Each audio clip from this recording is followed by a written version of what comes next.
ये परमिशन सरकार ने मेरे को ये साइन कर रखे हैं मैंने इस कागज पे। मैं खटोला गाना नहीं गा सकता।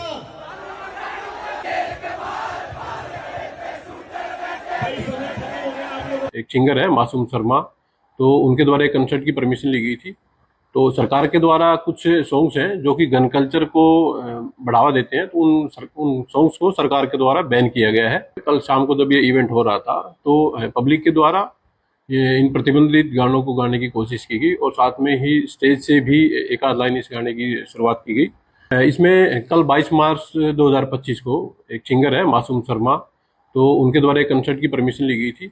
तो सरकार के द्वारा कुछ सॉन्ग्स हैं जो कि गन कल्चर को बढ़ावा देते हैं, तो उन सॉन्ग्स को सरकार के द्वारा बैन किया गया है।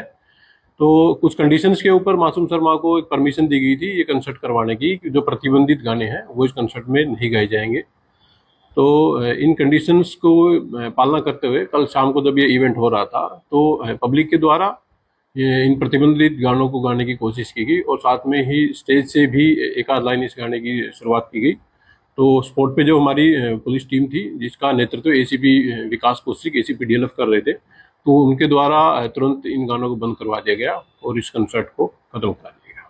तो उनके खिलाफ कोई कार्रवाई भी की जाएगी? उन प्रतिबंधित गाने गाने का प्रयास कर रहे थे? देखिए, वो गाने फिलहाल के तौर पर जो कि जांच में पाया जा रहा है कि उनके द्वारा गाए नहीं गए थे, पब्लिक के द्वारा नीचे से आवाज़ें लगाई गई थी और उसी के ऊपर उनके द्वारा स्टेज से इस बात को प्रसारित भी किया गया था कि उनको जो परमिशन है इवेंट की वो सिर्फ इसी बेस पर दी गई है कि वो ये प्रतिबंधित गाने स्टेज से नहीं गाएंगे, और जिसको गाने की कोशिश से पहले ही इस इवेंट को बंद करा दिया गया था।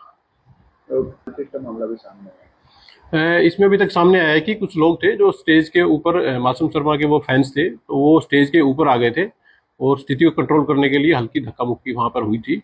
तो इसमें फिलहाल पर ऐसी कोई शिकायत पुलिस को किसी तरफ से नहीं दी गई है, और अगर जैसे भविष्य में कोई शिकायत आएगी या सीसीटीवी में कोई इस तरह की बात सामने आएगी तो उसके ऊपर पुलिस अपनी कार्रवाई जारी रखेगी।